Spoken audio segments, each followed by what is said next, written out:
तो ये एपिसोड की शुरुआत होती है मिंचल को कहीं पे बैठा हुआ देखते हैं और तभी अपने पास के बारे में सोचता है जहाँ पे उसको कहीं पे खींच के लेके जा रहा था और उसे कह रही थी कि मिंचल तुम प्लीज ऐसा मत करो और तुम प्लीज मेरे ऊपर इतना ज्यादा गुस्सा मत हो क्योंकि हम लोग के बीच में तो बस एक मिसअंडरस्टैंडिंग हो गई है। बट उसकी एक नहीं सुनता और आगे उसे कहते हैं कि सो तुम अपने ऊपर थोड़ा सा ध्यान दो और तुमने क्या कहा बस एक मिसअंडरस्टैंडिंग, ऐसा तो बिल्कुल भी कुछ नहीं है। तुम्हें पता है ना कि तुम्हें ऐसे बिल्कुल भी बिहेव नहीं करना चाहिए और तुम्हें अपने आप पे थोड़ा सा ध्यान दो क्योंकि अगर मैं नहीं तो भले दुनिया में भला ऐसा कौन सा लड़का है जो कि तुम्हें जैसी लड़की को लाइक करेगा। ध्यान में एक और सीन देखते हैं जहाँ पैर उसे कह रही थी कि ओपा अभी तो मुझे बहुत ज्यादा अनईजी फील हो रहा है, भला ऐसा क्यों। वो उसे बताती है कि दरअसल मुझे तो ऐसा लगता है कि इस पूरे एरिया में तो मेरे अलावा ऐसी बहुत सारी दूसरी लड़की होगी जो कि आपको बहुत ज्यादा लाइक करती होगी ओपा, इसलिए भी तो मुझे इन सारी चीजों को सोच के बहुत ज्यादा बुरा लग रहा है। वो कहता है अरे नहीं ऐसा तो बिल्कुल भी कुछ नहीं है और भला मेरे जैसे मिडिल एज मैन जो कि एक बहुत ज्यादा स्मॉल और बेकार कंपनी में काम करता है भला उसको कौन ही लाइक करेगा, इसलिए तुम तो इस बारे में कुछ ज्यादा चिंता कर रही हो एरी। वो तो दास होते हुए कहती है कि नहीं ऐसा तो बिल्कुल भी कुछ नहीं है और ये सारी गलत है क्योंकि आप तो एक बहुत ज्यादा अमेजिंग मैन हो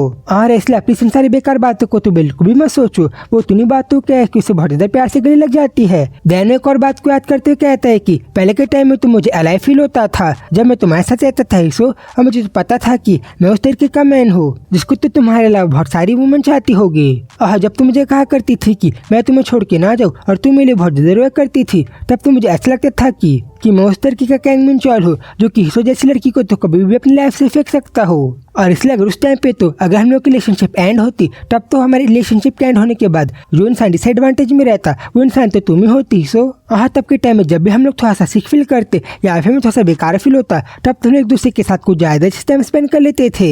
जब भी हम लोग पहले के टाइम में वैसे ही बिहेव करते थे तब तो मुझे याद आता था कि भला मैं किस तरीके का मिंचॉल हूँ। तब के टाइम में तो भले पूरी दुनिया मुझे हेट कर दे बट मुझे पता था कि तुम ऐसा कभी भी नहीं कर सकती और तुम तो मुझे उस टाइम पे कभी भी अबैंडेड या फिर तुम मुझे छोड़ के जा ही नहीं सकती थी। जिन सारी चीजों को देख के तुम मुझे मेरे सांस के अंदर सांस आती थी और मुझे तो बहुत ज्यादा अच्छा फील होता था। बट फिर ऐसी बोल के एक और चीज के बारे में इमेजिनेशन करने लग जाता है जहाँ पे ईश्वर तो तह कुछ ज्यादा अच्छे टाइम को स्पेंड कर रहे थे और फिर जब वो इन सारी चीजों के बारे में सोच रहा था तब उसे दिखाई देता है कि नहीं पता क्यों बट उसके इमेजिनेशन में टैस को घूर रहा था जैसे कि वो नहीं पता क्यों उसे ही देख रहा हो। जिस चीज को देख के तो अगले सेकंड उसके ऊपर होश उड़ जाते हैं, वो तो घबराने के साथ साथ अपने जगह से उड़ जाता है और आगे कहता है कि नहीं ऐसा तो बिल्कुल भी कुछ नहीं हो सकता और ऐसे तो कभी भी मुझे आने की कैंग मुंचल को कभी भी अबैंडन या फिर मुझे छोड़ के नहीं जा सकती। देन फिर हम ऐसे प्रेजेंट में एक शॉप के सामने देखते हैं जहाँ पे तभी उसे एरिका मैसेज आया था कि ऊपर भला आप कहाँ हो और आपने तो मुझे बिना बताए अपने ऑफिस से हाफ डे का लीव ले लिया। वो कहता है कि अरे मुझे बस ऐसे कुछ नॉर्मल काम आ गया था इसलिए मैंने बस तुम्हें इस बारे में नहीं बताया। वो अच्छा ऐसा है क्या, तो फिर आप मुझे बताओगे कि भला आपको क्या काम है। अगर आपने मुझे नहीं बताया तब तो मैं आपको और ज्यादा तंग करूंगी ओप्पा, इसलिए आप मुझे बता दो।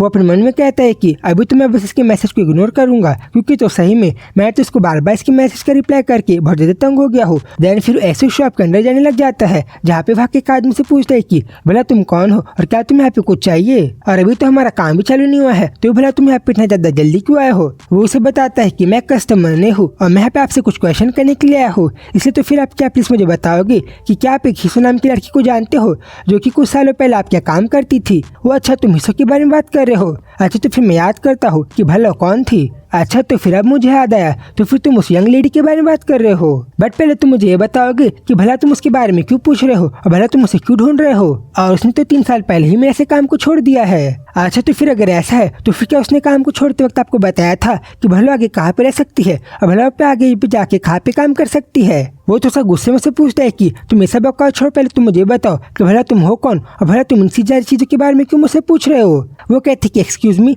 भला पैसा क्यों कह रहे हो। अरे मैं तो ऐसा पूछूंगा ही ना क्योंकि अगर तुम अचानक से मुझसे आके किसी लेडी के बारे में पूछोगे कि भला अभी कहाँ पे है और क्या काम करती है। जिस बात को सुन के तुम इंचोली पूरा शांत हो गया था और कहते हैं कि आई मीन मेरा मतलब यह है कि तभी वो कहते हैं कि इनफ मैंने तुम्हारी बकवास बात बहुत ज्यादा सुन ली और तुम मुझे अच्छे से आंसर भी नहीं दे पा रहे हो। अच्छा तो फिर आपका मतलब ये है कि आप इसे को नहीं जानते। मेरा मतलब वो नहीं है और मैं बस तुमसे कहना चाहता हूँ कि अगर मैं इसको जानता भी तो भी मैं भला तुम जैसी वियर्डो को भला उसके बारे में क्यों बताता जो कि भला अचानक से मेरी दुकान के पास आके उसके बारे में क्वेश्चन कर रहा है कि वो कहाँ पे रहती है और क्या काम करती है। और मुझे तो याद है कि वो जो लड़की है वो तो नहीं पता बट कैसे लोन के चक्कर में और फिर डेब्ट के चक्कर में फंस गई थी जिस कारण तो उसके पास बहुत सारे वियर्ड लोग आते रहते हैं, इसलिए मुझे तो ऑब्वियसली पता है कि तुम पक्का उसी तरीके के इंसान होगे। और अगर भी तुम्हें मेरी ये सारी बात अच्छे समझ में नहीं आ रही है तो तुम जय को छोड़ के जा सकते हो। वो तो ऐसे बोल तुझे एक गेठी लगा देता है। जिस चीज को देख के तुम मुंजल चिल्लाते हुए कहता है कि भला तुम सब क्या कह रहे हो और क्या तुम अच्छे से बिहेव करना नहीं आता।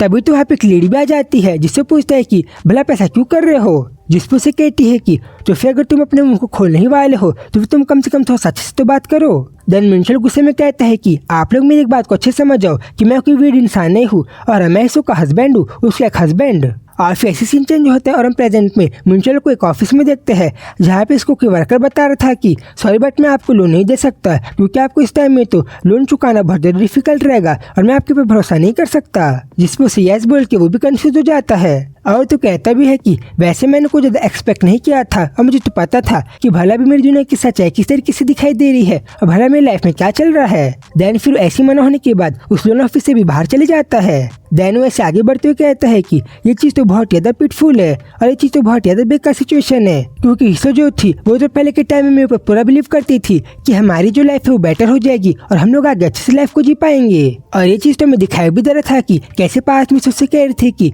मिंशल प्लीज तुम कभी भी किसी भी ऐसे लोन करेक्टर से डाउट मत लेना जो कि बहुत ज़्यादा बुरा इंसान हो। और उसके की रिंग को देख के तो भी पहले हैरान था। देन ऐसी कहता है कि सही में भला मैं कितना ज्यादा नाइव हो गया हूँ या फिर तो साइडेट हो गया हूँ या फिर दरअसल कहीं में बात यह है कि भले मुझे सारी चीज़ों के बारे में पता है कि भला मुझे क्या मिल सकता है या फिर नहीं, बट मैं फिर भी एक्सपेक्टेशन लगा के इस जगह पे आ जाता हूँ और इन सारी चीज़ों के कारण तो नहीं पता क्यों बट जो मैं मिंशल हूँ मेरा तो बहुत ज़्यादा फुल और मजाक बन रहा है। और है सो मैंने तो तब तुम्हें इस बारे में भी नहीं बताया था कि भला मैं किस तरीके के लोगों से पैसा मांग के लेके आता हूँ और वो लोग तो कुछ ज़्यादा अच्छे भी नहीं है जिन लोगों से मैं पहले के टाइम में पैसा लेके आता था। देन फिर ऐसे थोड़े टाइम बाद स्मोकिंग करते हुए कहता है कि तो फिर अभी जब मैं यूरी के हाउस में रह रहा हूँ मैं थोड़ा सा ज़्यादा खर्चा नहीं हो रहा है, कई सारी चीज़ तो वो जरूरत नहीं है जिन सारी रीजन के कारण मेरे पास थोड़ा सा पैसा जमा हो गया है जो चीज़ें तो मैं थोड़े से $100 भी कह सकता हूँ। बट एक बात तो है जो लोन कलेक्टर के लोग रहते हैं वो लोगों को भी सैलरी का बचा हुआ थोड़ा सा पैसा नीचे रहता है और अगर ऐसे चलते रहा तो फिर मेरी लाइफ तो कहीं भी आगे नहीं बढ़ेगी। और अभी जो मैं जिस तरीके से उस लड़की के घर में ही रह रहा हूँ वो सारे बास्टर तो नहीं पता क्यों बट मेरे से पैसे लेने के लिए कुछ ज़्यादा उतावले हो रहे हैं और मेरे से लोन कलेक्ट करने के लिए तो बार बार मुझसे क्वेश्चन कर रहे हैं। बट स्टिल अगर मैंने कहा यहाँ वह हाथ फंसाया तो मुझे ऐसा लगता है कि मैं कुछ पैसों का जुगाड़ तो कर ही लूंगा और अगर मैंने एक और ट्राई किया तो मैं कंपनी के अंदर से भी अपने सैलरी का कुछ एडवांस पैसा भी निकाल सकता हूँ जो चीज़ तो मुझे पता है कि कुछ ज़्यादा काम में नहीं आएगी बट स्टिल मैं पैसे को भी ला सकता हूँ। या फिर कहीं मुझे ऐसे तो पैसे नहीं मांगना चाहिए बट भला मैं उसे क्या एक्सक्यूज दूंगा कि मैं हमारी शादी के लिए पैसे जमा कर रहा हूँ। और अभी जो मैं इस बारे में सोच रहा हूँ कि जो लड़की मेरे से 8 साल छोटी है मैं वो लड़की से पैसे लेने के लिए बारे में सोच रहा हूँ वो भी अपने कर्ज को चुकाने के लिए, ये चीज़ तो बहुत ज़्यादा बेकार है। और सही में इन सारी चीज़ों को देख के तो मुझे भी पता चल गया है कि अभी मेरी लाइफ तो कुछ ज़्यादा ही मैस की तरह आगे बढ़ रही है, वो भी कुछ ज़्यादा ही बेकार तरीके से। और फिर तो हमें मैसेज भी दिखाई देता है कि जहाँ पे उसने उससे कहा था कि इसो प्लीज़ अगर तुम्हें कभी भी मुझे कांटेक्ट करना होगा तो तुम मुझे जरूर से करना क्योंकि मैं तो कैसे ना कैसे कोई रास्ता निकाल ही लूँगा हमारे साथ डेब्ट और कर्जे को चुकाने के लिए। मुझे तो याद है कि जब भी मैं पहले के टाइम में कुछ बहुत ज़्यादा पैसे को लगता था तब तो इसो पैसों को देख के बहुत डर रोने लग जाती थी और वो तो मुझे कहती भी थी कि मुझे ऐसा बिल्कुल भी नहीं करना चाहिए। देन फिल्म उसके एक और पास का सीन देखते हैं जहाँ पे उसके टाइम में कोई तो उसके ऊपर चिल्ला रहा था बट तो सारी चीज़ों को इग्नोर करके वो तो अपने बड़े स्कूल लाइफ में बहुत ज़्यादा मस्ती कर रहा था। और यहाँ पे तो हम क्लियरली देख पा रहे थे कि भला मिंशल कितना ज़्यादा हैप्पी था। तभी हम दूसरी तरफ उसके क्लास के कुछ लड़कों को उसके बारे में बात करते हुए देखते हैं जहाँ पे लड़का कहता है कि क्या तुम लोगों ने मिंशल के बारे में सुना है। हाँ मैंने सुना है। क्या तुमने देखा कि भला तो कितनी ज़्यादा जल्दी से पूरे वॉल में चढ़ जाता है, वो तो बहुत ज़्यादा अच्छे से कुटफानी कर लेता है, वो बहुत ज़्यादा अकेले से। और एक और बात है वो बास्टर तो कुछ ज़्यादा ही क्रेजी है जो कि प्रिंसिपल से डांट खाने के बाद भी हर रात को स्टडी नहीं करता और ऐसी बिहेव करता है जैसे कि कोई इनक्रेडिबल बास्टर्ड भी बिहेव करता है। कि तुम लोगों ने उसके लेग्स को देखा है जो कि बहुत ज्यादा ताकतवर स्टील की तरह है। जिस पे दूसरा लड़का कहता है तुम्हें सब औकात छोड़ तुम्हें पता है कि भला उसकी कितनी ज्यादा प्यारी गर्लफ्रेंड है। और हाँ तुमने तो बिल्कुल सही कहा वो लड़की तो कुछ ज्यादा ही हॉट है।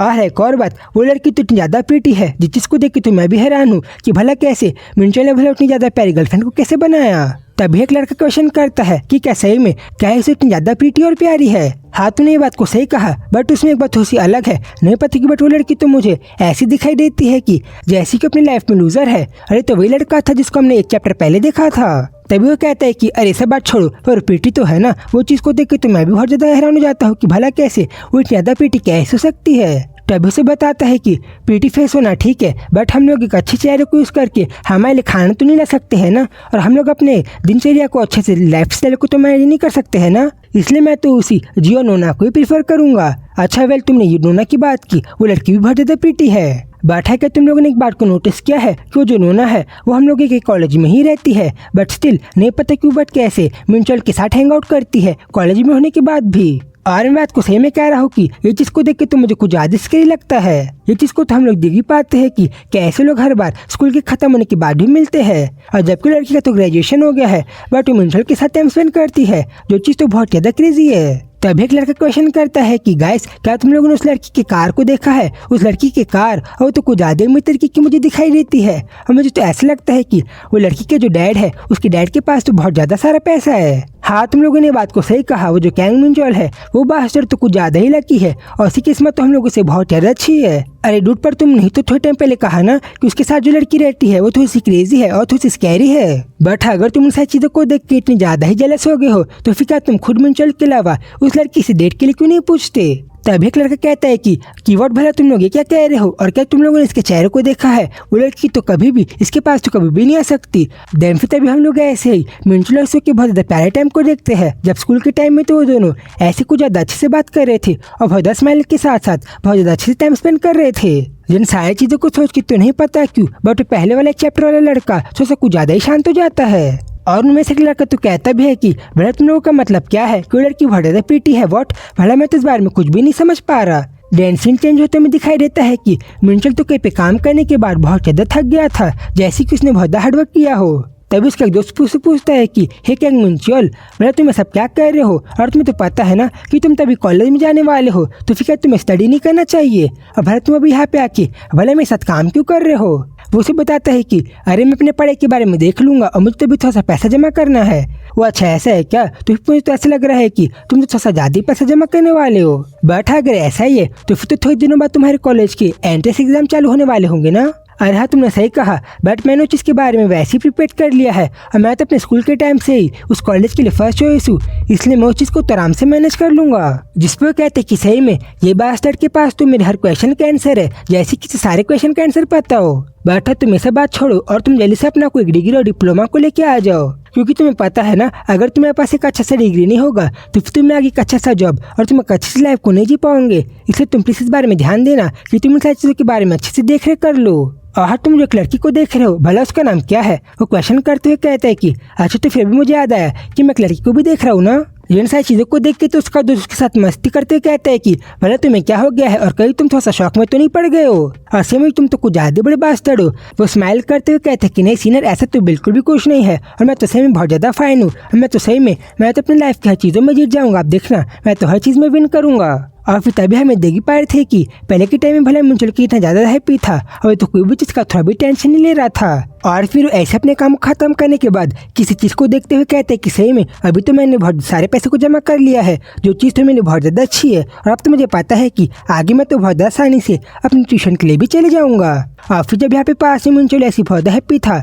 तब इसी सीन के साथ चैप्टर भी खत्म हो जाता है। तो गाइस अब आगे स्टोरी में क्या होगा इन सारी चीजों को हम नेक्स्ट वीडियो में देखेंगे। तो फिर सारी वीडियो को बहुत ज्यादा जल्दी से देखने के लिए आप लोग इस चैनल को सब्सक्राइब कर लो। तो फिर जल्दी ही मिलूंगा उसी वीडियो में, तब तक के लिए बाय बाय।